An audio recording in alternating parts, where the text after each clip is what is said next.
ரத்தத்தினாலே கழுவப்பட்டு ரத்த சாட்சிகளாய் மரித்து வந்து திரும்ப எதுவரை நியாயம் செய்யாது இருப்பேன். இந்த புலம்பல், அல்லேலூயா, இது ஒரு விதமான புலம்பல், ஆவிக்குரிய புலம்பல்.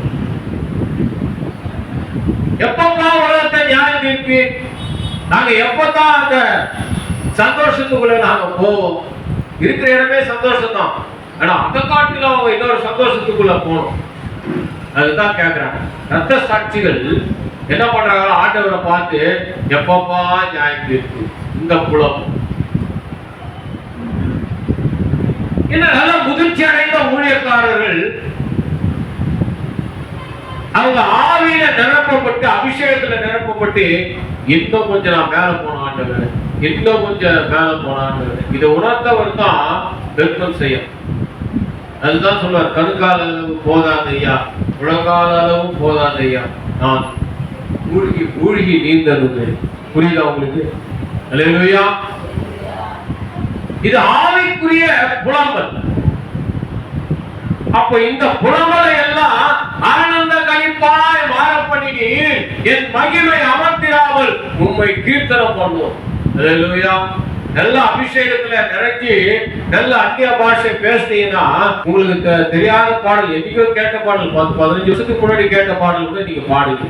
அல்லேலூயா. இதுதான் கீர்த்தனமா. அல்லேலூயா. அப்போ நீர் என் இரட்டை கலைந்து போட்டு மகிழ்ச்சியன் கட்டினால் இதை கட்டினீர். கட்டினால்னா உன்னுடைய சந்ததி சந்ததி சந்ததிக்கு அவர் வாக்கு பண்ண வார்த்தை தொடர்ந்து அது கிரியை செஞ்சுக்கிட்டே இருக்க. பிரேக் ஆகும், புயல் வந்தாலும் சரி, மழை நல்லா கட்டுமையான மழை வந்தாலும் சரி, கோடை வறட்சி வந்தாலும் சரி, பஞ்சம் வந்தாலும் சரி, கொள்ளை நோய்கள் வந்தாலும் சரி, அவருடைய வார்த்தை அந்த சந்ததி சந்ததிக்கு கிரியை செஞ்சு அவர்கள் செழிப்பா இருப்பார்கள். அல்லேலூயா. நேற்று என்னுடைய ஃப்ரெண்டோட போட்டோ வாட்ஸ்அப்ல பாடி பில்டர், ஹைட் நல்லா வெயிட்டா இருக்கு. அவர் அப்படி நடந்து வந்தாவே அப்படிதான் வருவார், கம்பீரமா வருவார், சிரிப்பார், நல்லா கிண்டல் பண்ணுவார், தெலுங்கு தமிழும் கலந்து பேசுவார், தெலுங்கு நல்லா எதுக்கும் கவலைலாம் பண்ண முடியாது, எது வந்தாலும் பார்க்கலாம் அப்படின்னு டிப் டாப்பா இருப்பார். புல்லட்ல தான் வருவார். கொரோனா வந்ததும் ஃபர்ஸ்ட் பொட்டுன்னு போயிட்டேன். ஹார்ட் ஆபரேஷன் பண்ண உங்களுக்கு எதிர நிற்கிறேன். அல்லேலூயா. அவருடைய வாக்கு தத்தம், இன்று முதல் நான் உங்களை ஆசீர்வதிப்பேன் சொல்லிட்டாரா, அந்த வாக்கு தத்தம், அந்த வார்த்தைகள் நம்முடைய சந்ததி சந்ததிக்கு அது அப்படியே தொடரும். அல்லேலூயா. பெரிய ஃபுட்பால் பிளேயர், ஐசிஎல் கேப்டன், பேர் அருணகிரி, கொரோனாவில் போயிட்டார், பாடியே கிடைக்கும். அவர் விளையாட்டுலாம் நான் நிறைய தடவை பார்த்தேன். ஏன்னா எங்கள் ஊருக்கு பக்கத்து இருக்கிறாரு, சொந்தம் கூட எனக்கு அத்தை பையன், தூரத்து வருது சொல்லுவார். ஒரு கொடையெல்லாம் பார்த்தீங்கன்னா அப்படியே தான் சொல்லுவாங்க, பிலிம் கார்டர் படம், அது மாதிரி பிலிம் கார்டர் அப்படி அந்த ஒரு அருமையான ஆட்டக்கார். அப்போ நடந்து வந்தாலும் அப்படி ப்ராக்டிஸ் பண்ணும்போது ரொம்ப பிரமாதமா இருக்கும். உனக்கே தரமாட்டேன், ஆடியே கிடைக்கல. எங்கேயோ ஒரு பிறந்து வளர்ந்ததெல்லாம் மனையாளம் போச்சுது. எங்க சின்ன சேகர் பெரிய சேகர் அந்த பக்கமா தாண்டி போச்சுட்டான். அடையவே இல்லை, அவனே ஹாஸ்பிட்டலே அட்டி அச்சாரம் எதிராளி அப்படி ஊருக்கு கீழே சுருங்குப்பான். ஈபியில சுந்தர் சொல்லி வேசனப்படி கொடுக்கான்னு பேர் வந்து அவரும் வந்து தான் காட்டாம மூட்டாம ஆடுவார். 2 பேரும் அடிச்சு பண்ணுவோம். அடிச்சு 2 பேரும் விழுந்து 1 மணி நேரம் மயக்கமே தெரியல. 2 பேருக்கும் அந்த மாதிரி மோதன ஆட்கள், 2 யாரும் மோதன இருக்கும் அந்த மாதிரி ஆட்கள் 2 பேரும் இல்லை. அல்லேலூயா. எல்லா கொரோனா கொள்ளை வந்தது எல்லாம் காரியம், ஆனா நாமெல்லாம் ஒட்டுக்கா ஆகும். அல்லேலூயா. கொரோனா பிள்ளை யாருமே நமக்கு எதெல்லாம் வந்துதா, ஒட்டுக்கா வரல. அப்போ அவர் மகிழ்ச்சி என்னும் கட்டினால் இடை கட்டினால் வாக்கு தத்தம் சொன்னார்னா அந்த மகிழ்ச்சி அது அப்படியே தொடரும், சந்ததி சந்ததிக்கு தொடரும். அதான் அதனுடைய அர்த்தம். பரிசுத்த ஆவியானவர் நமக்கு அதை வெளிப்படுத்து. அல்லேலூயா. நீங்க எதுக்கும் கவலைப்படணும். அவர் சொல்லிட்டார், உங்களுடைய புலம்பல் எல்லாம் நான் ஆனந்த கழிப்பாய் மாற பண்ணி நீ ஆராதனை பண்ண வேண்டியதான், என்னை துதிக்க வேண்டியதுதான். ஏன்னா உன்னுடைய ஆத்துமா என்ன பண்ணுமா, என்னை கீர்த்தனம் பண்ணணும், அவ்வளவுதான். அப்ப அப்படி கீர்த்தனம் பண்ணும்பொழுது ஆனந்த, அதாவது மகிழ்ச்சி என்னும் கட்டினால் உன்னை இடை கட்டுது. அந்த இடையில கட்டுறாங்க இல்லையா, இந்த துணி, அந்த கோழி துணியெல்லாம் அவுத்து போட்டு இடை கட்டுவாருன்னா நீ மகிழ்ச்சியிலே நிற்பார். மகிழ்ச்சியில நிற்க போதும், சந்ததி நிற்கும். வேற விளக்கம் இருக்குது, அதை நான் கொடுக்க தயாரில்லை, இருந்தாலும் சொல்றேன். கண்களை நல்ல ஆண்டவரை இந்த 30ஆம் சங்கீதத்தில் கர்த்தாவை வெளிப்படுத்தினீரே. இது ஒரு கிரக பிரதிஷ்டை பண்ணப்படுகிற வார்த்தை. ஆனால் தேவன் இதில் இருக்கிற ஆழ அகலங்களை எங்களுக்கு விளங்க பண்ணினீரே. அதற்காக மக்கள் நன்றி செலுத்தும். அந்த பிள்ளைகளை பிதா குமாரன் பரிசுத்த நாமத்தினால் ஆசீர்வதிக்கிறார். ஆசீர்வாதமாய் இருப்பார்களாக. நீர் மகிழ்ச்சியும் கட்டினால் இடை கட்டி இவருடைய சந்ததிகள், இவருடைய பேர பிள்ளைகள் சந்ததியாய் கர்த்தாவே அந்த மகிழ்ச்சியும் கட்டினால் கட்டப்பட்டவர்களாய் கர்த்தா உம்மோடு கூட இருப்பார், உம்மோடு கூட வாழ்ந்து உம்மோடு சுபித்திருப்பார்கள். சந்தோஷத்தை நீர் தொடரப்படுவதற்காக நமக்கு கோடா கோடி நன்றி பலிகளை எழுதுகிறார். எங்களை தரைமட்டமாய் தாழ்கிறோம். ஆண்டவராய் இயேசு கிறிஸ்துவின் திருநாமத்தில் பிதாவே, ஆமென். அல்லேலூயா. நம்ம எல்லாம் கண்களை மூடி அருமையான தகப்பனுக்காக நம்ம இந்த கால வெளியிலே பரிசுத்த ஆவியானவர் சங்கீத தியானத்தின் மூலமாய் கர்த்தருடைய நம்மோடு இடைப்பட்ட வார்த்தைகளுக்காய் நன்றி செலுத்தி ஜெபிப்போம். ஹல்லேலூயா. உம்மை துதிக்கிறோம் ஆண்டவரே, உம்மை ஸ்தோத்திரிக்கிறோம் ஐயா. சர்வலோக நியாயாதிபதியே, சேனைகளின் தேவனாகிய கர்த்தாவே, அதிசயமானவரே, அற்புதமானவர், இந்த கால வேளைக்காக உம்மை நன்றி செலுத்தி ஜெபிக்கிறோம் தகப்பனே. இந்த சங்கீத தியானத்திலிருந்து பேசின ஒவ்வொரு வார்த்தைகளுக்காய், இந்த சத்தியத்துக்காக உம்மை துதிக்கிறோம், உம்மை ஸ்தோத்திரிக்கிறோம் ஆண்டவரே. தகப்பனே, நீ பலப்படுத்த மீண்டும் பயன்படுத்தின சேனைகளில் கர்த்தருடைய கரம் அவரோடு கூட இருந்து வழி நடத்தட்டும் அப்பா. போகிற இடமெல்லாம் கர்த்தர் கூட இருந்து பலப்படுத்த இந்த ஊழியத்தின் பாதையிலே தேவனுடைய கரம் இருக்கிறதை அநேகர் உணர்ந்து கொள்ளட்டும் அப்பா. தேவ சமூகம் தாங்கி நடத்த கொடுத்த மனைவி ஆசீர்வதிங்க, பிள்ளைகளை ஆசீர்வதிங்க ஆண்டவரே. விசேஷமாய் மகளுக்கு சீக்கிரமாய் கர்த்தர் சிறையிருப்பை மாற்றி கர்த்தர் சாட்சியாய் நிறுத்துங்க இந்த இடத்துல தகப்பனே. உம்மை துதிக்கிறோம் அப்பா. மூத்திக்காய் செபிக்கிறோம் கர்த்தர் பலப்படுத்துங்க. பிள்ளைக்கு ஏற்ற காலத்துல சொன்ன வார்த்தையை தீவிரமாய் நிறைவேற்றுங்க. உம்முடைய கரம் இருக்கட்டும் ஐயா. கையிட்டு செய்கிற வேலையில ஆசீர்வதிங்க. ஊழியத்தின் பாதிர குடும்பத்தில் உடைய கரம் விளங்கட்டும் ஐயா. தகப்பனே, நீ பெரிய காரியங்களை செய்யுங்க அப்பா. உடைய கரம் பெரிய காரியங்களை செய்யட்டும். இயேசு கிறிஸ்துவின் உயிர்த்தெழுந்த நாமத்திலே ஜெபிக்கிறோம் ஜீவனுள்ள நல்ல பிதாவே. ஆமென். ஆமென். அல்லேலூயா. ஆமென். சாட்சி இருக்குமானால் வந்து சொல்லி தேவ நாமத்தை மேம்படுத்துங்க. சாட்சி இருக்கா? கர்த்தர் செய்த நன்மைகள் யாரும் சொல்லுவீங்கன்னா அதை சொல்லுங்க.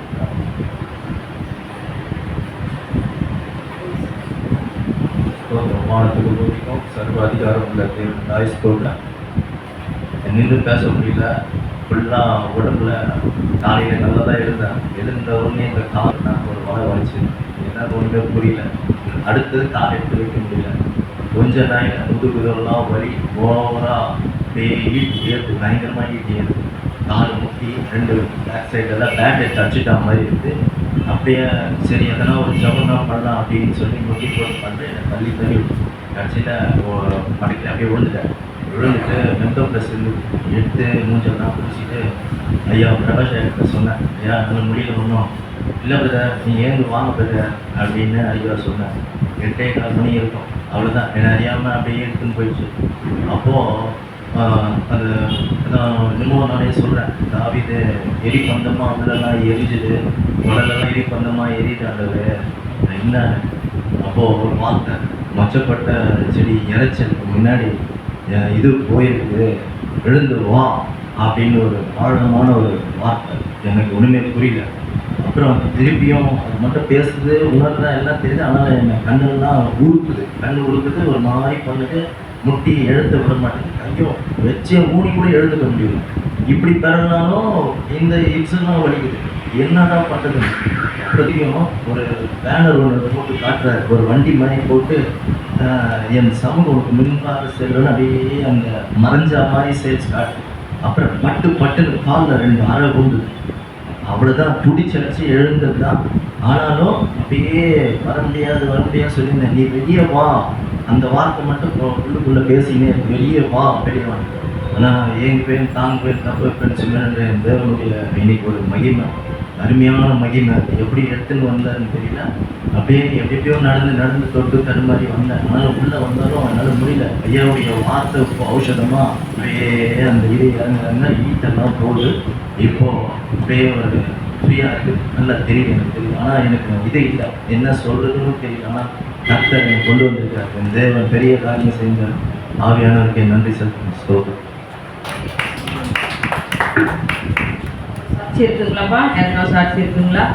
சரி, அந்த நல்ல கரடியாலே கூட சாட்சியாக இருக்கிற தேவனுக்கு கொடி நன்றி ஸ்தோத்திரங்களை இருக்கிறேன். இருளான வாழ்க்கையிலே வெளிச்சமானிரே, உயிரற்ற வாழ்க்கையிலே ஜீவனானிரே. இருளான வாழ்க்கையிலே வெளிச்சமானிரே, உயிரற்ற வாழ்க்கையிலே ஜீவனானிரே. வெளிச்சம் நீரே, என் ஜீவனும் நீரே, எனக்கெல்லாமே நீங்க தானப்பா. என் வெளிச்சம் நீரே, என் ஜீவனும் நீரே, எனக்கெல்லாமே நீங்க தானப்பா. என் கூடவே இரும், ஓ இயேசுவே, நீர் இல்லாமல் நான் வாழ முடியாது. என் பக்கத்திலே இரும், ஓ இயேசுவே, நீர் இல்லாமல் நான் வாழ முடியாது. கண்ணீர் சிந்தும் நேரத்தில் நீ காயமானிரே, காயப்பட்ட நேரத்தில் நீ தகப்பனானிரே. கண்ணீர் சிந்தும் நேரத்தில் நீ காயமானிரே, காயப்பட்ட நேரத்தில் நீ தகப்பனானிரே. என் அம்மாவும் நீரே, என் அப்பாவும் நீரே, எனக்கெல்லாமே நீங்க தானப்பா. என் அம்மாவும் நீரே, என் அப்பாவும் நீரே, எனக்கெல்லாமே நீங்க தானப்பா. என் கூடவே இரும், ஓ இயேசுவே, நீர் இல்லாமல் நான் வாழ முடியாது. வியாதியின் நேரத்தில் வைத்தியரானிரே, சோதனை நேரத்தில் நண்பரானிரே. வியாதியின் நேரத்தில் வைத்தியரானிரே, சோதனை நேரத்தில் நண்பரானிரே. என் வைத்தியர் நீரே, என் நண்பரும் நீரே, எனக்கெல்லாமே நீங்க தானப்பா. என் வைத்தியர் நீரே, என் நண்பரும் நீரே, எனக்கெல்லாமே நீங்க தானப்பா. என் கூடவே இரும், ஓ இயேசுவே, நீர் இல்லாமல் நான் வாழ முடியாது. என் பக்கத்திலே இரும், ஓ இயேசுவே, நீர் இல்லாமல் நான் வாழ முடியாது. நீர் இல்லாமல் நான் வாழ முடியாது. நீர் இல்லாமல் நான் வாழ முடியாது. கர்த்தரோடு நாம் பயணிக்கிறவராக அடியாளை குடும்பத்தையும் ஊழியத்தையும் ஆண்டவர் இதுவரைக்கும் மணி போல பாதுகாத்து வழிநடத்த வந்த எல்லா பாதைகளுக்காக அப்படி மனதார துதிக்கிறேன், ஸ்தோத்தரிக்கிறேன். பலவித நேரத்தில் பலனாக இருந்து அவர் வழிநடத்தினார். நேற்று நேரத்தினமில்லை இந்த பல்வழி பயன்படுத்துறது எல்லா பற்களும் சரியான வழி சீதளத்தினால கர்த்தருடைய ஆவியானவர் எனக்கு நல்ல ஒரு பெறத்தை கொடுத்தார். இரவு நேரத்தில் நான் 11 மணிக்கு வீட்டில் உட்காந்து ஜெபிச்சேன். இப்போ லைனில் தான் இருந்தேன். நான் நைட் ப்ரேயரில் உட்காந்து அவருடைய சமூகத்திலே உட்காந்து ஜெபிச்சுட்டே இருந்தேன். கர்த்தருடைய வல்லமை உண்மையாகவே என்னை நிரப்பினது. இரவு நேரத்தில் ஆங்கிலம் தொடர்ந்து என்னால் அங்கே இருக்க முடியல. நைட் ப்ரேயரில் நேற்று போய் வெயிட் பண்ணிட்டு இருந்தேன் 12 மணி வரைக்கும். ஆண்டோடைய நாமத்தை மகிமைக்கு சொல்லி அந்த சுகத்தை கொடுத்தார். வரும்பொழுதும் கொஞ்சம் விலகி நிறுத்தது. இப்படி ஆலயத்துக்குள்ளே பிரவேசிக்கும் பொழுது தக்க பரிபூர்ணமாக விடுதலை கொடுத்த தேவனுக்கு கொடான கொடி நன்றி ஸ்தோத்திரம் எழுதுகிறேன். பரிகாரியாகிய கர்த்தர் நம்முடைய ஆலயத்தில் இருக்கிறார். அவர் தாமே இந்த சுகத்தை பலத்தை கொடுத்த தேவனுக்கு கோடான கோடி நன்றி ஸ்தோத்திரங்கள் ஏறெடுக்கிறேன். அவர் வார்த்தை அனுப்பி குணமாக்கி அழிவுக்கு தப்புவிக்கிற தெய்வம். அந்த இடத்துல பிரசங்கிக்கப்படுகிற அந்த வார்த்தை அந்த சரீரத்துல ஊடுருவி போய் அப்படியே குணமடைகிற தேவன், நல்ல தெய்வம். உள்ள வர வரைக்கும் அப்படி பலவிருந்துச்சு. தகப்பன் சங்கீத தியானத்திலே கர்த்தருடைய வல்லமை வெளிப்பட்டு கொண்டிருந்த நான் பார்த்தேன். கர்த்தர் நாம மகிமைப்படட்டும். கர்த்தர் கொடுத்த சுகத்துக்காக அவருக்கு கொடான கொடி நன்றி ஸ்தோத்திரம் இருக்கிறேன். கர்த்தர் நாம மகிமைப்படட்டும். ஆமென். நம்ம எல்லாம் கரங்களை உயர்த்தி ஆண்டவர் நம்மை நடத்தி வந்த பாதைகளுக்காக கடந்த 6 நாளும் நம்மை கண்ணை போல பாதுகாத்தார். அதுக்காக அவருக்கு நம்ம எல்லாரும் நாம எல்லாரும் கரங்களை உயர்த்த தெய்வமே நடத்தி வந்த பாதைகளுக்காக மை துதிக்கிறோம், ஸ்தோத்திரிக்கிறோம். நன்றியோடு கூட மை துதிக்கிறோம், நன்றியோடு கூட மை துதிக்கிறோம், நன்றியோடு கூட துதிக்கிறோம். அப்பா பலவீன நேரத்துல பலனாய் இருந்தே ஆண்டவரே சுகவீன நேரத்துல சுகத்தை கொடுத்த தெய்வமே மை துதிக்கிறோம். ஐயா எங்களை ஆற்றி தேற்றி வழி நடத்தி வந்து எவ்வளவு தூரம் எங்களை தாங்கி வந்தீரேப்பா. தகப்பன் தன் பிள்ளைகளை சுமக்கிறது போல ஆண்டவரே நீ சுமந்து கொண்டு வந்தீர் என்று ஆண்டவர் உபாகமத்துல இருக்கு. தகப்பனே நீர் அப்படி சுமந்து கொண்டு வந்தீங்கப்பா. நீங்க சுமந்து கொண்டு வந்தீங்க, எங்களுக்கு பலத்தை கொடுத்தீங்க, ஆரோக்கியத்தை கொடுத்தீங்க. ஆண்டவரே இந்த நாளில தடைகளை உடைத்து ஆலயத்தை கொண்டு வந்த கிருபைக்காக உங்களுக்கு நன்றி செலுத்துகிறோம் ராஜா. தொடர்ந்து ஆண்டவரே வருகிற நாட்களுக்கும் எங்களுக்கு பலனை கொடுத்து சுகத்தை கொடுத்து கர்த்தர் வழி நடத்துங்க. எவ்வளோ பலவீனத்தோட மருத்துவமனைக்கு போகாதபடிக்கு பரிகாரியா இருந்து எங்களை சுகம் கொடுத்தீங்களே, பலம் கொடுத்தீங்களே, அதற்காக நன்றி அப்பா. தகப்பனே தொடர்ந்து உங்க பிரசனத்துக்குள்ள எங்களை வழி நடத்துவீனாக. நசரேயனாகிய இயேசு கிறிஸ்துவின் உயிர்த்தெழுந்த நாமத்திலே ஜெபிக்கிறோம் எங்கள் ஜீவனுள்ள நல்ல பிதாவே, ஆமென். நம்ம ஒரே ஒரு குறிப்புக்காக மட்டும் நம்ம ஜெபிச்சுட்டு கர்த்தருடைய வார்த்தைக்கு நேராக கடந்து சொல்லுவோம்.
செலுத்தி கர்த்தரை ஸ்தோத்திரம் பண்ணுவோம்.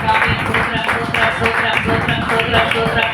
நன்றி ஆண்டவரே. கர்த்தர் தொடர்ந்து எங்களை வழி நடத்துவீர். அவரோட வல்லமை வெளிப்படட்டும். இயேசுவே உங்களுக்கு ஜெபிக்கிறோம் எங்கள் நல்ல பிதாவே. ஆமென்.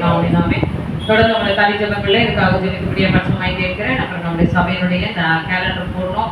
அடுத்த மாசத்துக்காக முன்னாடியே போட்டு வைக்கணும். அதுக்காக நீங்க ஜெபித்துக் கொள்ளுங்கள். கர்த்தர் தேவைகளை சந்திக்கும்படியாக கர்த்தர் உங்களை ஆசீர்வதிப்பார். வார்த்தைக்கு நேரம் கடந்து செல்வோம். யாக்கோபு எழுதின நிருபம் 2ஆம் அதிகாரம். யாக்கோபு எழுதின நிருபம் 2ஆம் அதிகாரத்தை திருப்பிக் கொள்வோம். 5ஆம் வசனத்தையும் 8ஆம் வசனத்திலிருந்து வாசிக்கிறீங்க. 5க்கு அப்புறம் 6, 7 வாசிக்க வேண்டாம். 5ஆம் வசனம் 8, 9, 10 அப்படியே வாசிக்க கேட்கிறேன். வாசிக்கப்பா. பிரியமான சகோதரரே கேளுங்கள். தேவன் இவ்வுலகத்தின் தரித்திரரை விசுவாசத்தின் ஐஸ்வர்யங்களாகவும் தமிழத்தில் அன்பு கூறுகிறவர்களுக்கு தாம் வாக்கு பண்ணின ராஜ்யத்தை சுதந்திரிக்கிறவர்களாகவும் தெரிந்து கொள்ளவில்லையா?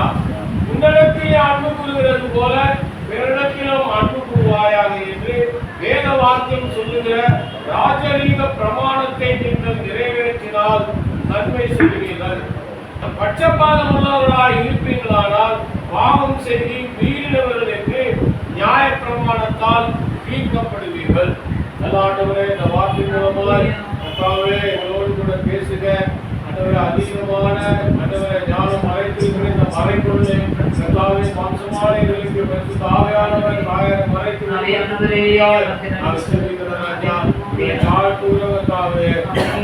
வெளிப்படுங்க. என் ஆண்டவராய் இயேசு கிறிஸ்துவின் நாமத்தில் யாக்கோபு எழுதின பொதுவான நிருபம் 2ஆம் அதிகாரத்துல 5ஆம் வசனத்தை முதல்ல பார்ப்போம். என் பிரியமான சகோதரரே கேளுங்கள். தேவன் இவ்வுலகத்தில் தரித்திரரை விசுவாசத்தில் ஐஸ்வர்யவான்களாகவும் தமிழத்தில் அன்பு கூறுவதற்கு தாம் வாக்குத்தத்தம் பண்ணின ராஜ்யத்தை சுதந்திரிக்கிறவர்களாகவும் தெரிந்து கொள்ளவில்லையா? இந்த யாக்கோபு யாரு அப்படின்னா இயேசு கிறிஸ்துனுடைய சகோதரர் சொல்லி நம்ம பார்க்கிறோம். மரியாதைக்கு பிறந்த பிள்ளை. பாருங்க, இவர் நிருபத்தை அவர் எழுதுகிறார். இதுலதான் நம்முடைய 3ஆம் அதிகாரத்துல பார்த்தீங்கன்னா நம்முடைய நாவை குறித்து நிறைய காரியங்கள் வெளிப்படுத்திருப்பார். 4ஆம் அதிகாரத்துல விசுவாசம் எப்படி எதிர்த்து நிற்கணும், நம்முடைய எப்படி நம்ம வைத்து செல்லிக்கிறோம் அழகாக தெளிவாக சொல்லியிருப்பார். இங்கே ஒரு ரகசியம் வெளிப்பட்டு கொண்டு இருக்கிறது. என்ன அப்படின்னு சொல்லி நம்ம பார்த்து வரும். பரலோக ராஜ்யத்துக்கு போகணும்னா அதோட 10 கட்டளைகளை ஒரு கட்டளையை மீறினாலும் என்ன பண்ண முடியாது, பரலோக ராஜ்யத்துக்குள்ள பிரவேசிக்க முடியாது. இன்னொரு காரியம், ஆண்டவர் இந்த உலகத்துல யாரை தெரிந்து கொள்ளுகிறாரா? வசனம் சொல்லுது 5ஆம் வசனம், என் பிரியமான சகோதரரே கேளுங்கள். தேவன் இவ்வுலகத்தில் தரித்திரமானவர்களை விசுவாசத்திலே ஐஸ்வர்யவான்களா, விசுவாசத்தில் எப்படி இருப்பாங்களா? ஐஸ்வர்யவான்களாக இருப்பார். தரித்திரரை தேடுகிறார். எத்தனையோ ஐஸ்வர்யவான்களை பார்க்கிறோம். உலகம் முழுவதும் எத்தனையோ ஐஸ்வர்யவான்கள் இருக்கிறார்கள். அவர்களுக்கு கிடைக்காத அந்த ரட்சிப்பு இன்னைக்கு நெருக்கத்தின் மத்தியிலே ரொம்ப ஒரு வேதனையான ஒரு சூழ்நிலைகளை கடந்து வருகிற நமக்கு ஆண்டவர் இந்த காரியங்களை கொடுத்து, அது மட்டுமல்ல அவர் வாக்குத்தத்தம் பண்ணி இருக்கிறார். தேவனுடைய ராஜ்யத்துக்குரிய சுதந்திரிக்கிறவர்களாக தேவன் நம்மை தெரிந்து கொள்ளவில்லையா அப்படின்னு ஒரு கொஸ்டின் கேட்கிறார். தமிழத்தில் அன்பு கூறுவதற்கு தாம் வாக்குத்தத்தம் பண்ணின ராஜ்யத்தை சுதந்திரிக்கிறவர்களாகவும் தெரிந்து கொள்ளவில்லையா அப்படின்னு சொல்லி அங்கே கேள்விக்குரிய வைக்கிறத நம்ம பார்க்கிறோம். முதலாவது, தரித்திரரை விசுவாசிகளாகவும் அவர் பண்ணின வாக்குத்தத்தமாகிய பரலோக ராஜ்யத்தை சுதந்திரித்துக் கொள்ளும்படியாகவும் தேவன் நம்மை தெரிந்து கொண்டிருக்கிறார் என்பது இந்த வார்த்தையினாலே நமக்கு தெரிகிறது. அதன் பிறகு 8ஆம் வசனத்தை பார்க்கிறோம். நம்ம செய்ய வேண்டிய கர்த்தருடைய பிரதான கற்பனை சொல்லுகிறது, உன்னிடத்தில் நீ அன்பு கூறுவது போல பிறரிடத்திலும் அன்பு கூறுவாயாக என்ற வேத வாக்கியம் சொல்லுகிற ராஜரீக பிரமாணத்தை நீங்கள் நிறைவேற்றினால் நன்மை செய்வீர்கள். ஏன்னா இன்னைக்கு தரித்திரரை பார்த்து என்ன பண்றோம், ஒடுக்குகிறார்கள். நல்ல ஐஸ்வர்யமான்களாய் நம்ம பிரதர் கொண்டு வந்து ஒரு காணிக்கை கொடுப்பாரு, அது பத்திரமா வச்சிருப்பேன். நான் எப்பவுமே இந்த கம்மியா அந்த காணிக்கை கொடுப்பாங்க, அது பத்திரமா வச்சு ஆலயத்துலாம் ஒரு நினைவு பொருள் மாதிரி அதெல்லாம் வாங்குவேன். பெரிய விலையேற பெற்றதா இருக்கும். ஆனா அவங்க வேலைக்கு போறதே பெரிய விஷயம். அதுல இருந்து கொண்டு வருகிற அந்த தசம பாகத்தை பொக்கிஷமாய் வைத்து என்ன பண்ணுவோம், அதை ரொம்ப மேன்மையா ஆண்டோட சமூகத்தில் சொல்ல ஆண்டவர் அவருக்கு கிடைத்தவையிலே ஐஸ்வர்யவான்கள் தங்கள் மிகுதியிலே அதை படைக்கிறார்கள். நமக்கு கிடைச்சத அது எப்படி இருக்கிறது, அந்த ஏழை விதவை தனக்குள்ளே எல்லாவற்றுமே அவள் போட்டாள், தனக்குரியதை போட்டாள். ஆண்டவர் அதை தான் பார்க்கிறார். அந்த சின்ன காணிக்கை பெரிய காணிக்கைன்னா கர்த்தருடைய பிள்ளைகள் இங்க எப்படி இருந்தார்கள்? 6ஆம் வசனம் சொல்றது, நீங்களோ தரித்திரரை கனவீனம் பண்ணுகிறீர்கள், ஐஸ்வர்யவான்கள் அல்லவோ உங்களை ஒடுக்குகிறார்கள், அவர்களை அல்லவோ உங்களை நியாயாசனங்களுக்கு முன்பாக எடுக்கிறார்கள், உங்களை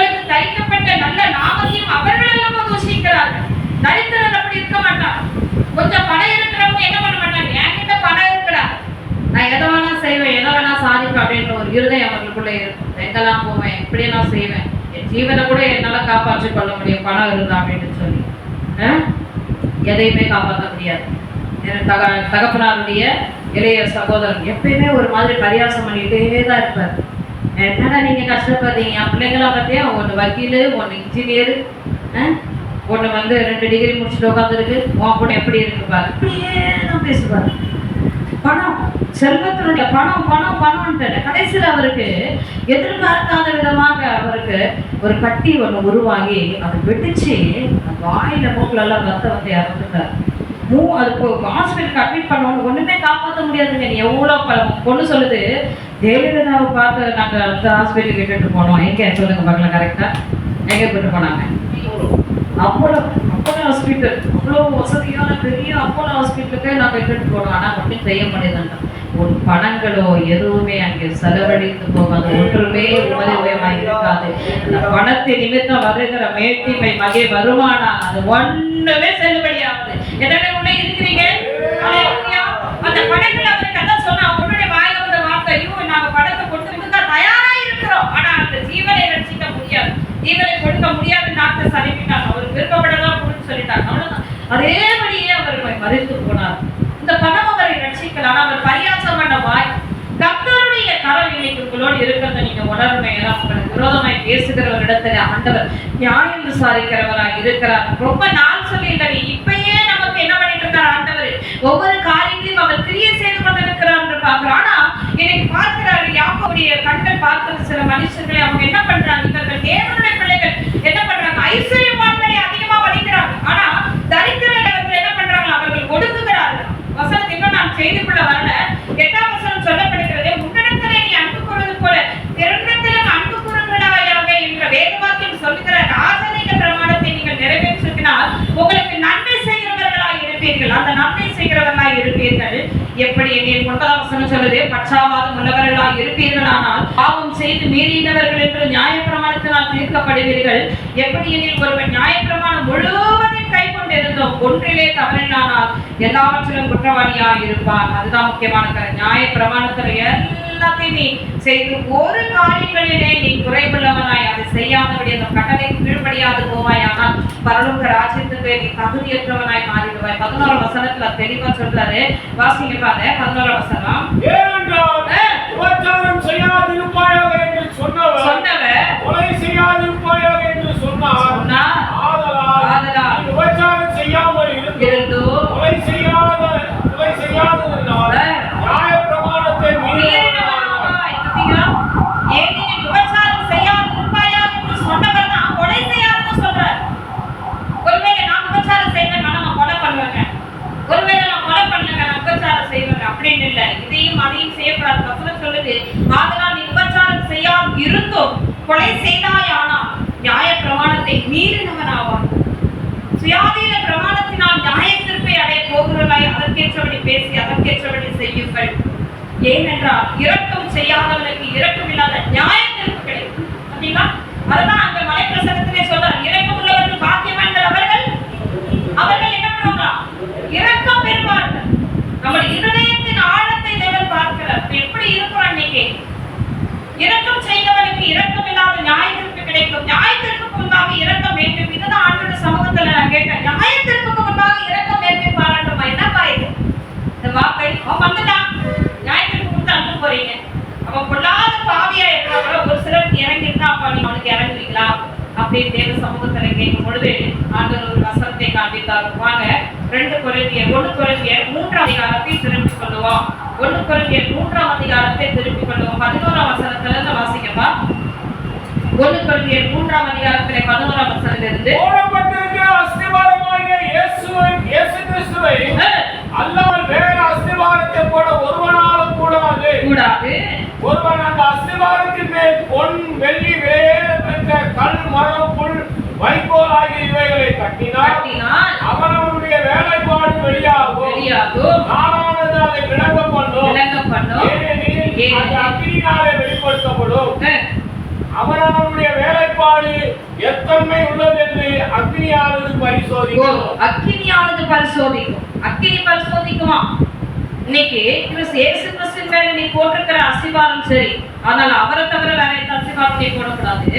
அந்த போடப்பட்ட அஸ்திவாரம் ஒருவன் அந்த அஸ்திவாரத்தின் மேல் பொன் வெள்ளி விலையேற பெற்ற கல், என்னென்ன வருது பாருங்க, பொன் தங்கம் வெள்ளி விலையேற பெற்ற கல், மரம் புல் வைக்கோல் ஆகிய இவைகளை கட்டினார். அவனவனுடைய வேலைப்பாடு வெளியாகும். எவ்வளவு அழகா ஆண்டவர் தரம் பிரிக்கிறார் பார். உன் விசுவாச தன்மையை ஆண்டவர் எப்படி அழகா தரம் பிரிக்கிறார். உன் கிரியைகளை ஆண்டவர் தரம் பிரிக்கிறார். உன் கிரியைகள் எப்படி இருக்கு? தங்கமா இருக்கா, வெள்ளியா இருக்கா, கல்லா இருக்கா, மரமா இருக்கியா, புல்லா இருக்கிறியா, வைக்கோலா இருக்கிறாயா என்று சொல்லி ஆண்டவர் இங்கே தரம் பிரிக்கிறார். பிரிச்சுன்னா அதற்கேற்ற நியாயத்திற்கு தான் கிடைக்கும். ஒருவேளை பொன் தாங்க அக்கினியில சுடப்பட்ட என்ன ஆகும்? இன்னும் பவர்ஃபுல்லா அழகா வரும். வெள்ளி கொஞ்சம் தாங்கும், கல்லு உடையும், சூடுபட்டு உடையும், ஆனா கொஞ்சம் எப்பயோ துகள்களாவது நிற்கும். ஆனால் அடுத்து வருகிறது மரம் என்ன ஆகும் சொல்லுங்க? சாம்பலா என்ன முச்சையில தோன்ற மரமா? முச்செடியிலே தோன்றினவர் அந்த செடி வெந்து போகாதபடி பாதுகாத்தார். ஏன்னா அவர் பேசணும், அக்கினியிலிருந்து அவர் மோசையோடு பேசும்படியாகவரு அந்த செடி என்ன பண்ணார்? அவரு அமிழ்ந்து போகாதபடி அப்படியே பாதுகாத்து அந்த அக்கினியிலே பேசிக்கிட்டே இருந்தார். இங்கே மரம் புல் வைக்கோல் ஆகிய இவைகளிலே உன் விசுவாசமாகிய அந்த அசிவாரத்தின் கிறிஸ்துவாகிய இயேசு கிறிஸ்துவின் அசிவாரத்தின் மேல் நீ கட்டப்படுவாயானா, வசனம் சொல்லுது 14ஆம் வசனத்துல 13ஆம் வசனம், அவனவனுடைய வேலைப்பாடு வெளியாகும், நாளானது அதை விளங்க பண்ணும். அவனுடைய வேலைப்பாடு வெளியாகும், நிச்சயமா ஆண்டவர் அதை வெளியே கொண்டு வருவார். ஒன்று. இரண்டாவது, நாட்கள் செல்ல செல்ல அது வெளியரங்கமாய் விளங்க பண்ணும். ஏனெனில் அது அக்கினியினால் வெளிப்படுத்தப்படும். அவனவனுடைய வேலைப்பாடு எத்தன்மை உள்ளது என்று அக்கினியானது பரிசோதிக்கும். அக்கினிதான் அதை பரிசோதிக்கும். அல்லேலூயா. தேவன் எப்படிப்பட்டதா இருக்கிறாரா? எப்படி இருக்கிறா? இன்னும் கரெக்டான வார்த்தை வேணும். எப்படி இருக்கிறார் தேவனே? பட்சிக்கிற அக்கினியா இருக்கிறார். அல்லேலூயா. சொல்றார், நான் பட்சிக்கிற அக்கினியா இருக்கிறேன் அப்படின்றார். எப்படிப்பட்ட தெய்வம் அவரு? பட்சிக்கிற அக்கினியா. பட்சிக்கிறதுனா என்ன அர்த்தம்? எலியா கூப்பிட்டாரு இல்லையா? கூப்பிட்டாரு, அங்க என்ன ஆச்சு? வாய்க்காக்கள் இல்ல தண்ணி எல்லாத்தையும் நக்கி போட்டு தண்ணி இருக்குதான்னு சொல்ல முடியல. அந்த அளவுக்கு அங்க ஈரப்பதமே இல்லாத அளவுக்கு அந்த அக்கினி வெளிப்பட்டு பட்சிக்கிற அக்கினியா இருக்கிறார். எத்தனை பேர் உள்ள இருக்கிறீங்க? அல்லேலூயா. அக்கினியானது பரிசோதிக்கும். 14ஆம் வசனம் சொல்லுது, அதனை ஒரு கட்டினது நிலைத்தால் அவன் கூலியை பெறுவான். எது நிலைத்திருக்கோம் நீங்களே பார்த்துக்க. பொன் வெள்ளி கல் எது உங்களுக்கு நிலைத்திருக்கும்? மரம் புல் வைக்கோல் எது நிலைத்திருக்கும் சொல்லுங்க? பொன்னானது அங்கே நிலைத்திருக்கும். வெள்ளி கூட என்ன சொல்லுங்க? நெருப்புல என்ன உருகி போயிடும். கவனிக்க பிரியமானவர்களே, ஒருவன் அதில் கட்டினத்தை நிலைத்திருந்தால் அவன் கூலியை பெறுவான். எந்த கூலியை பெறுவான்? நல்ல நியாயத்திற்குள்ளே அவனை கொண்டு போய் தேவன் அவர் உனக்கு ஆயத்தப்பட்ட இடத்துல கொண்டு போய் வைப்பார். அதான் அவர் சொல்றார், என் பிதாவின் வீட்டில் அநேக வாசஸ்தலங்கள் உண்டு, அநேக வாசஸ்தலங்கள் உண்டு, உன் கிரியைகளுக்கேற்ற பலனை அடைவான்னு சொல்றார். என்ன கிரியைகளை நீ செய்கிறாய், அந்த கிரியைகளுக்கேற்ற பலனை அடைவாய் சொல்றாரு. 15ஆம் வசனத்துல, ஒருவன் கட்டினது வெந்து போனால் அவன் நஷ்டமடைவான். வெந்து போயிடுச்சுன்னா அவ்வளவுதான்.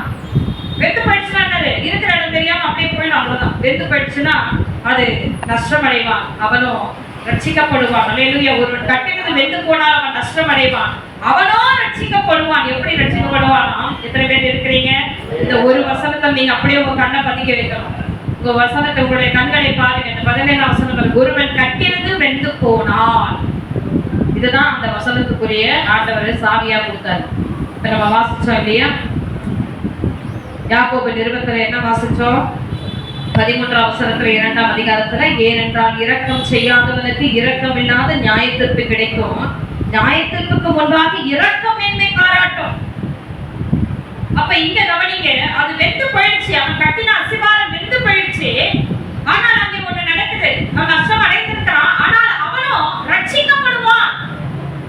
எப்படின்னா, அதுவும் அக்கினி அகப்பட்டு தப்பினது போல இருக்கும். இந்த அக்கினில அகப்பட்டு தப்பினது எப்படி தெரியுமா? ஆண்டவர் அந்த நியாயத்திற்கு நாட்கள் அவனுடைய எல்லா டீட்டெயில்ஸையும் கலெக்ட் பண்ணி வச்சிருப்பார்.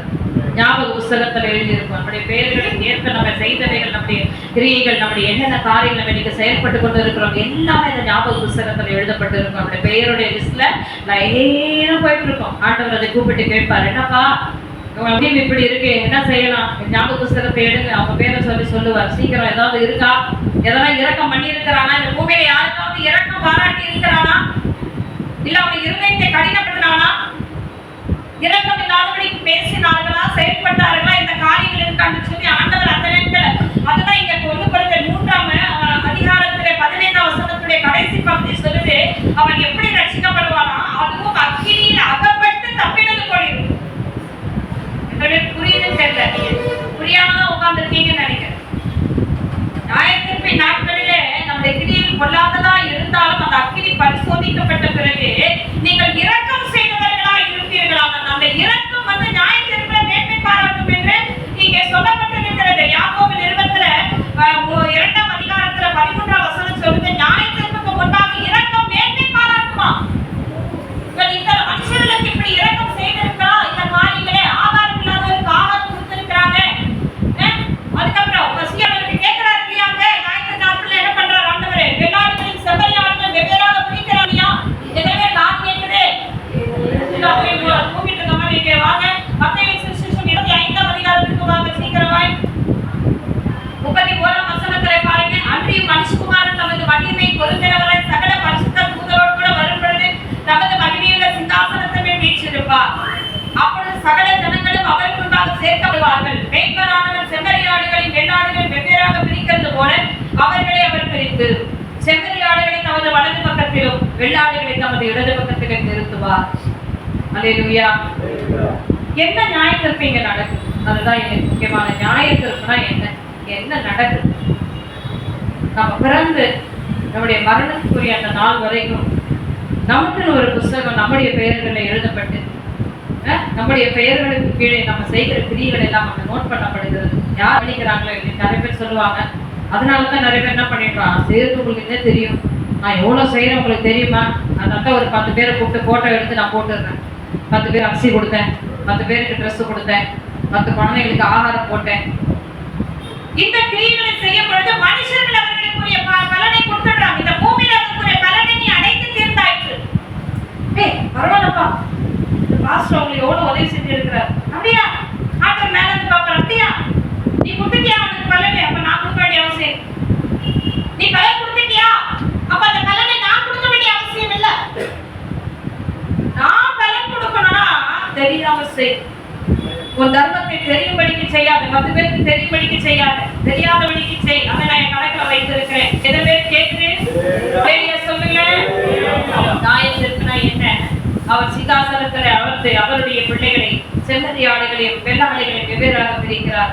செம்மறியாடுகளை தமது வலது பக்கத்திலும் வெள்ளாடுகளை தமது இடது பக்கத்திலும் நிறுத்துவார்.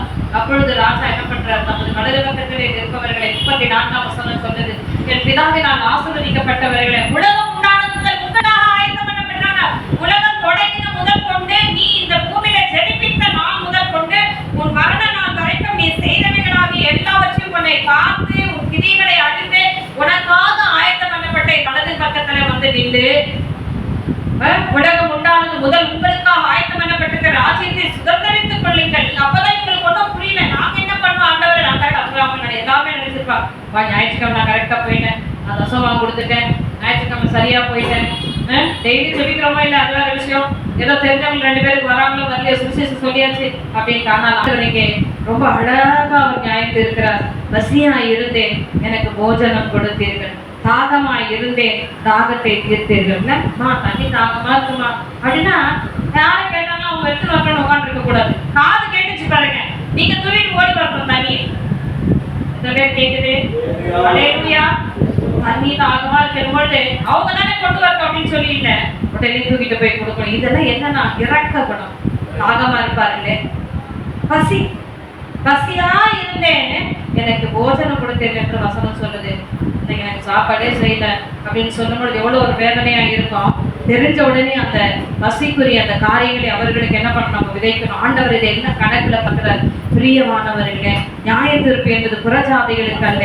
ஏனென்றால் தேவன் திறவுகளை ஒரு அளவுகளை கொடுத்து பலிபீடத்தை அளக்க சொல்லி தொழுது கொள்ளுகிறவர்களை அளக்க சொல்லுகிறாரு.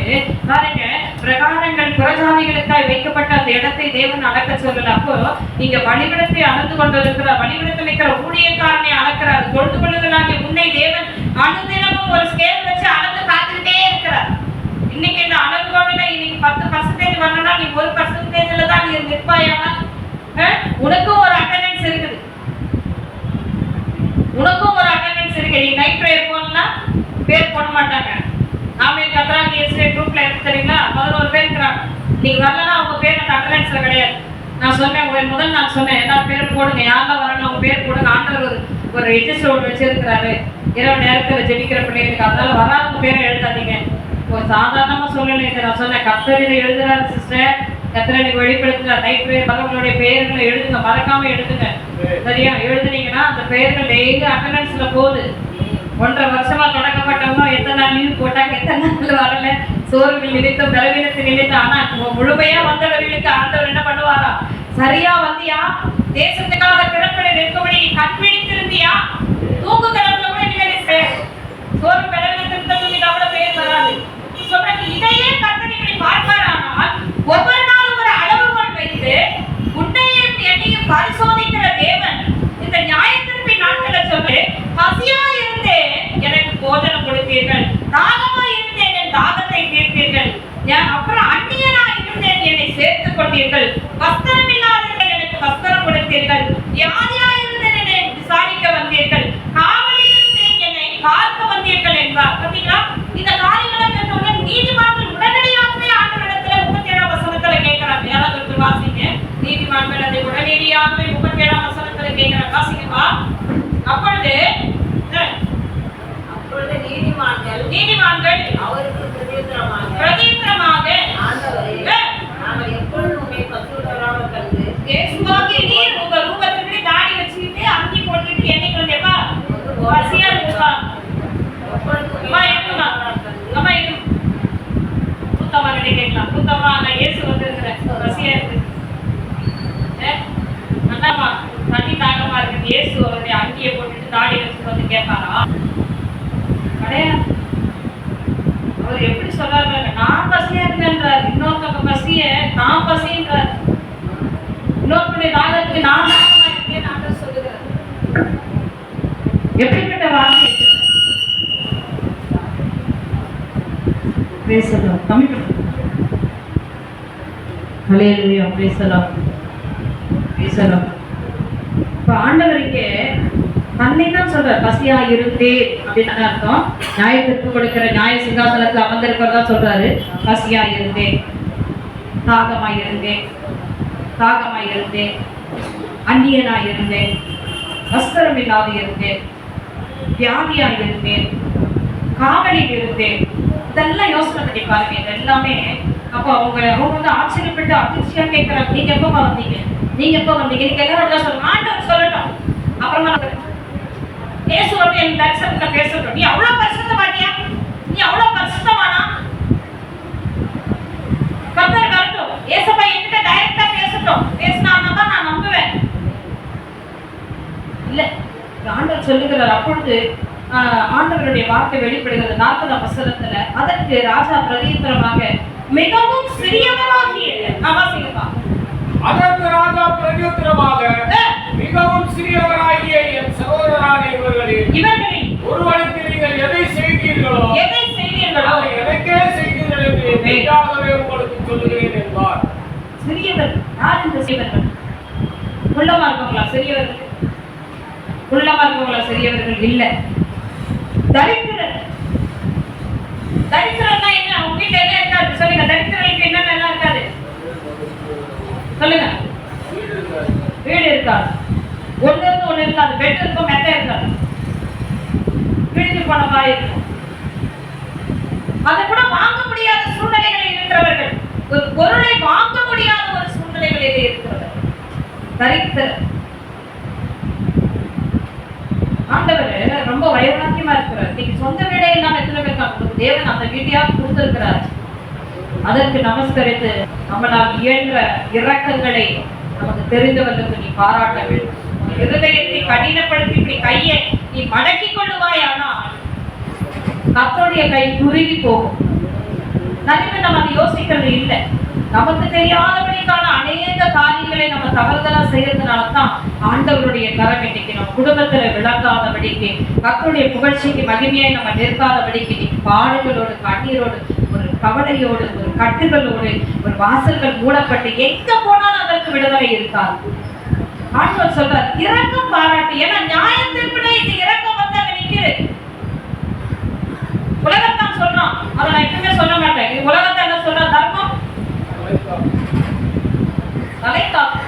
இதெல்லாம் வேதத்துல இருந்த வார்த்தைகள் தான். அவங்க எடுத்து அப்படி பேசியிருக்காங்க. வேதத்துடைய சத்தியங்கள் தான். ஆண்டவரை பார்த்து அந்த நீதிமான்கள் கேட்கிறார்கள், நீங்க எப்ப வந்தீங்க எப்ப வந்தீங்க? இல்ல, ஆண்டவர் ஒரே வார்த்தை சொல்றார், இந்த சிறியவராகிய என் சகோதரரான இவர்களின் ஒருவனுக்கு நீங்கள் எதை செய்தீர்களோ அதை எனக்கே செய்தீர்கள் என்று மெய்யாகவே உனக்கு சொல்லுகிறேன் என்றார். அப்பொழுது நான் மறுபடியும் இடது பக்கத்துக்கு வந்து சொல்றாரு, நான் பசியா இருந்தேனே, எனக்கு நான் போஜனம் கொடுக்கலையே, தாகமா இருந்தேனே, எனக்கு தண்ணி கொடுக்கலையே, அந்நியனா இருந்தேனே, வஸ்திரம் இல்லாத இருந்தேன் என்று சொல்லி அந்த வேதனைப்பட்ட ஒரு முடிவை சொல்லி இவர்களுக்கு கொடுக்கிற ஒரு பயங்கரமான ஒரு இதோ முடிவு என்ன அப்படின்னு சொல்லி வாசிங்கப்பா. 45ஆம் வசனத்தை வாசிங்க. அப்பொழுது அவர் அவர்களுக்கு பிரதியுத்தரமாக மிகவும் சிறியவர்களாகிய இவர்களில் ஒருவனுக்கு நீங்கள் எதை செய்தீர்களோ செய்யாதிருந்தீர்களோ அதை எனக்கே செய்யாதிருந்தீர்கள் என்று மெய்யாகவே உங்களுக்கு சொல்லுகிறேன் என்பார். அடுத்த வசனம் பா. அந்தபடி இவர்கள் நித்திய ஆக்கினை அடையவும் நீதிமான்களோ நித்திய ஜீவனை அடையவும் போவார்கள் என்றார். பாத்தீங்களா? இந்த நியாயத்திற்கு பிறகு இரக்கம் இல்லாதவர்களை தேவன் எங்கே அனுப்புகிறாரா? சொல்லுங்க. நித்திய ஆக்கினை, முடிவே இல்லாத ஒரு ஆக்கினை தீர்ப்பில் ஆண்டவர் அனுப்புகிறார். அதுல இருந்து வெளியே வர முடியாது, வெளியே வரவே முடியாது. அதனால இன்னைக்கு நம்ம என்ன பண்ணணும்? இரக்கம் பாராட்டுகிறவர்களா இறக்க வேண்டும், இறங்கணும், மற்றவர்களுக்கு இறங்கணும். எந்த அளவுக்கு நீங்க இறங்கி கிரியை செய்கிறீர்களோ ஆண்டவர் அதை கணக்கில வைத்திருக்கிறார், தேவன் அதை கணக்கில வைத்திருக்கிறார். இதற்காக அவர் சொல்லுகிறார். என்ன வசனத்தை சொன்னார்? 46 வசனத்தை பாருங்க.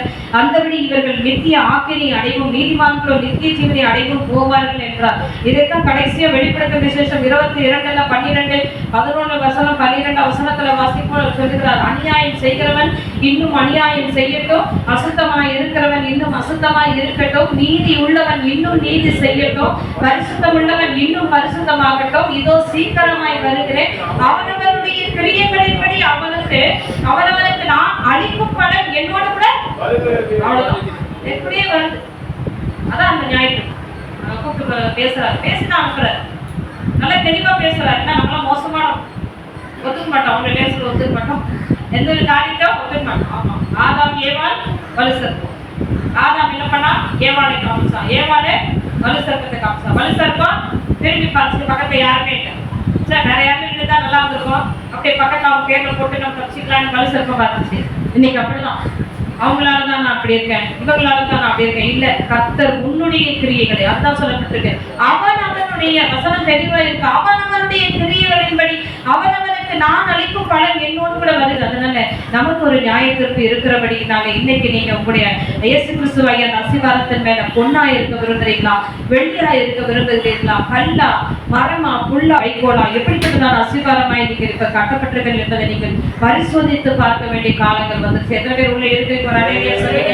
மத்தேயு சுவிசேஷம் 7ஆம் அதிகாரத்தை நீங்க திரும்பிக் கொண்டீர்களானால் ஆண்டவர் அங்கே ஒரு அற்புதமான ஒரு வசனம் சொல்லுவார். பாருங்களேன், 24ஆம் வசனத்துல சொல்லுவார். ஆக நான் சொல்லி இந்த வார்த்தைகளை கேட்டு இவைகளின்படி செய்கிறவன் எவனோ அவன் கண்மலையின் மேல் தன் வீட்டை கட்டின புத்தியுள்ள மனுஷனுக்கு ஒப்பிடுவேன்.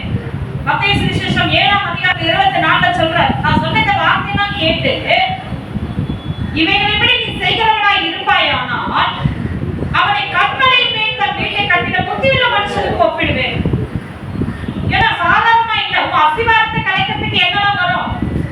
பெருமழை வரும், பெருவெள்ளம் வரும், காற்று வரும், மோதி அடிக்கிற அளவுக்கு வரும். ஆனா நீ விட மாட்டாய். ஏன்னா நீ கல்லிலே எப்படிப்பட்டதான கண்மலை மீது நீ அசிவாரம் போடப்பட்டிருக்கிறாய். அல்லேலூயா. ஒரு அல்லேலூயா சொல்லுங்களேன். ஒரே வார்த்தை தான், ஒரு வார்த்தைக்கு சரி. வேத வசனங்களை ஆராய்ந்து பாரு, பைபிள் எடுத்து வாசிக்கும். இவைகள் தான் நம்மை வழி நடத்தும். இந்த சத்திய வேத வசனங்கள் தான் நம்மை வழி நடத்தும். தேவனுடைய வார்த்தையை வாசிக்காதபடிக்கு நம்ம இருக்கோம்னா நம்மை வழி நடத்த இருக்காது. மனுஷனுடைய வார்த்தைகளுக்கு தான் நம்ம சொல்லிக் கொடுத்து வரும். கர்த்தருடைய வார்த்தைகளை நம்ம கீழ்ப்படிந்து அந்த வார்த்தையை வாசிக்கிறவர்களா இருக்க வேண்டும். அப்ப நீ அந்த கண்மலையின் மேல அஸ்திவாரம் போட்டிருக்கிற, எந்த கண்மலையின் மேல அஸ்திவாரம் போட்டிருக்க? இயேசு கிறிஸ்துவாகிய அந்த கண்மலையின் மேல நீ அஸ்திவாரம் போடப்பட்டிருக்காய். போடப்பட்டிருக்கிற உன்னுடைய வீடு தங்கத்தினானதா, இல்ல வெள்ளியினானதா, இல்ல கல்லானதா, வைக்கோலா, மரமா, புல்லா என்பதை நீ தெரிந்து கொள்ள வேண்டும். ஏன்னா அக்கினியை நீ பரிசோதிக்கிற நாள் சீக்கிரமாய் வந்தாயிற்று. உன் கிரியைகள் ஒரே ஒரு வார்த்தை தான். நியாயத்தீர்ப்புல கூட நமக்கு இறக்க இருக்கும். 1 Corinthians 3ஆம் அதிகாரத்தை நம்ம பார்த்தோம். அக்கி அகப்பட்டு தப்பினது போல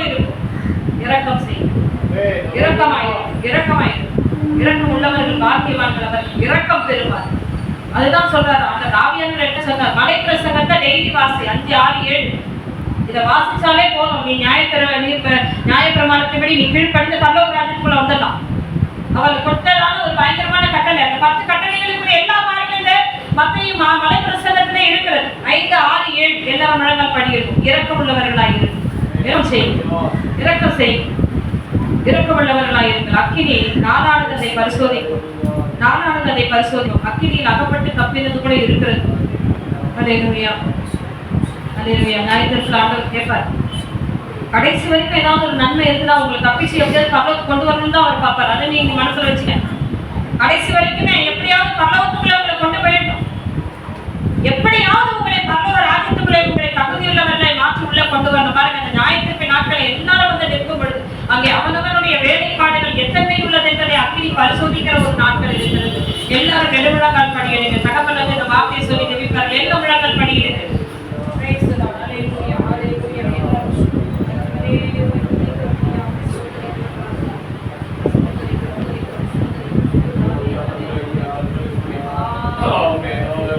ஸ்தோத்திரம் ஆண்டவரே. நெருப்பு தப்பினது போல ஆண்டவரே ஸ்தோத்திர ராஜா. அப்பா ஸ்தோத்திரம் ஆண்டவரே.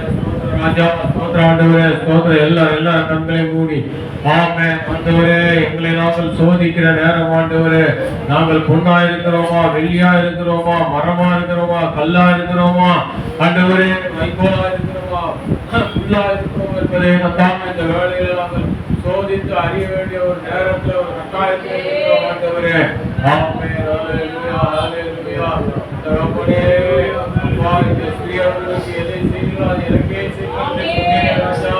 இரக்கம் செய்கிறவர்களுக்கு இரக்கம் உள்ளவராக இருக்கிறேன் ராஜா. அப்பா உமக்கு ஸ்தோத்திரம், உமக்கு ஸ்தோத்திரம், உமக்கு ஸ்தோத்திரம். நல்லா ஆராய்ச்சி பாருங்க. ஆமென், ஆமென். வெற்றியும் கொண்டா நெருப்புல அகப்பட்டா தப்பிக்கும். அதுக்கு திரும்ப அதுக்கு விளை உண்டு, அதற்கு ஒரு மதிப்பு உண்டு. ஆமென், ஹல்லேலூயா. கல்லோ மரமோ புல்லோ அல்ல வைக்கோலோ எது மரம் எது அகப்பட்டாலும் சாம்பலா போயிடும். மிஞ்சாது, எதுவுமே மிஞ்சாது. ஆமென். ஆண்டவரே, தகப்பனே, தகப்பனே, தகப்பனே, ஞாயிற்றுக்கிழமை நாட்கள் நெருங்குகிறது ஆண்டவரே. ஞாயிற்றுக்கிழமை நாட்கள் நெருங்கி கொண்டிருக்கிறதப்பா.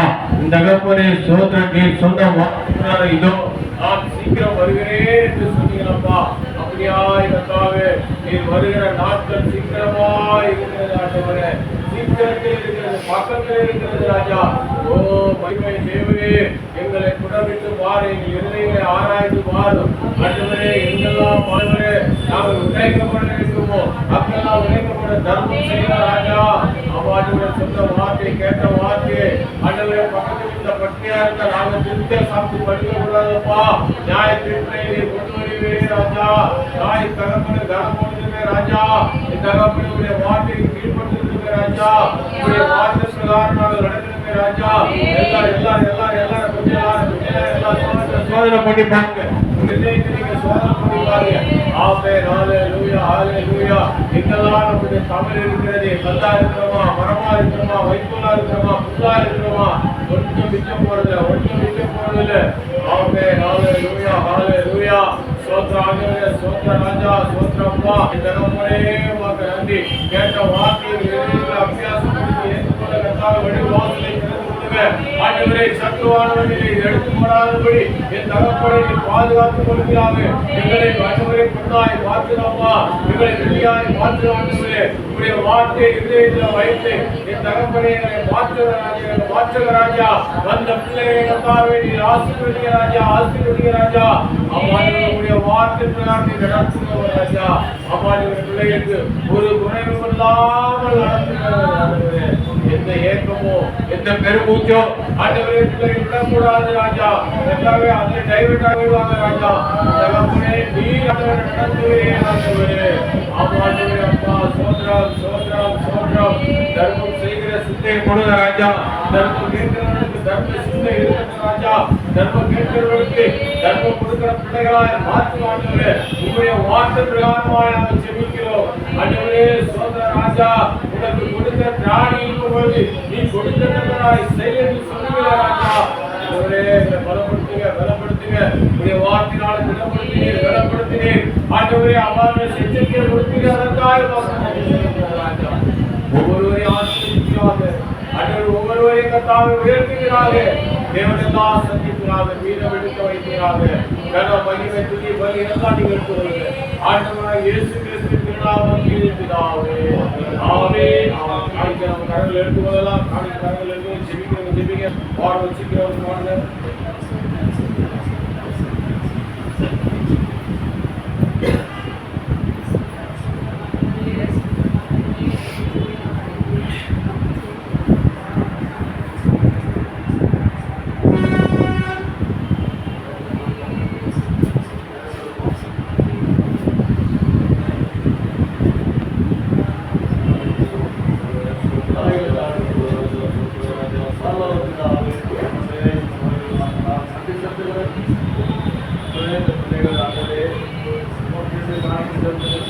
ஆசீர்வாதிக்கப்பா ஆளுக்கு வாழ்க்கையில மேல உயர்த்துவீராக.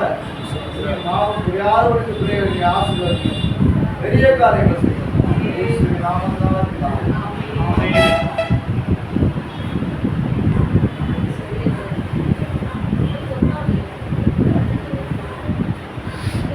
Praise the Lord. Jesus. Praise the Lord. Praise the Lord. Jesus. Jesus.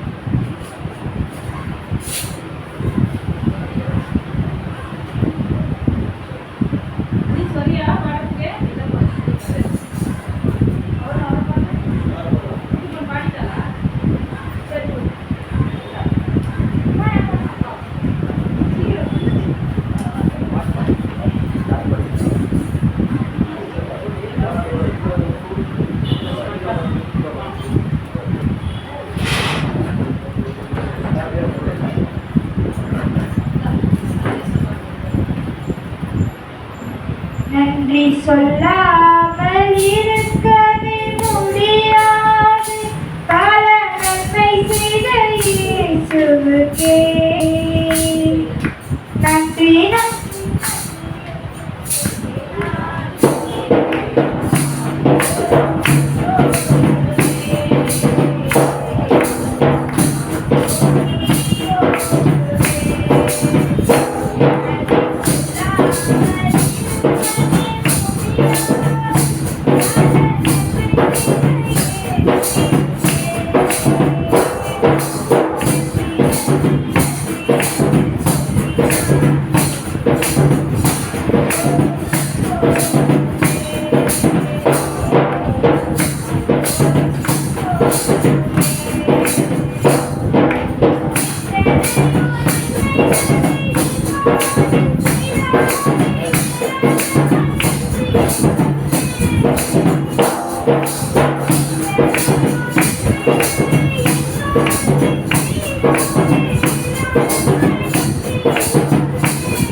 கரங்களை வைத்து பிதாவாகிய தேவனே ஸ்தோத்திரம் பண்ணுவோம். ஸ்தோத்திரம் ஸ்தோத்திரம் ஸ்தோத்திரம். ஆண்டவராகிய இயேசு கிறிஸ்துவே ஸ்தோத்திரம் பண்ணுவோம். ஸ்தோத்திரம் ஸ்தோத்திரம் ஸ்தோத்திரம். பரிசுத்த ஆவியானவரே ஸ்தோத்திரம் பண்ணுவோம். ஸ்தோத்திரம் ஸ்தோத்திரம் ஸ்தோத்திரம். சேர்த்து சொல்வோம். என் ஆத்மாவே கர்த்தரை ஸ்தோத்திரி, என் உள்ளமே பரிசுத்த நாமத்தை ஸ்தோத்திரி. என் ஆத்மாவே கர்த்தரை ஸ்தோத்திரி, அவர் செய்த சகல உபகாரங்களையும் மறவாதே. நம் ஆண்டவராகிய இயேசு கிறிஸ்துவின் திருவை பிதாவாகிய தேவனுடைய அன்பும் பரிசுத்தாவின் ஐக்கியம் நம் அனைவரோடும் தேவனுடைய வருகை மட்டும் இன்றும் என்றும் சதா காலம் தங்கியிருப்பதாக. ஆமென். அல்லேலூயா அல்லேலூயா அல்லேலூயா. கர்த்தர் உங்களை ஆசீர்வதிப்பாராக.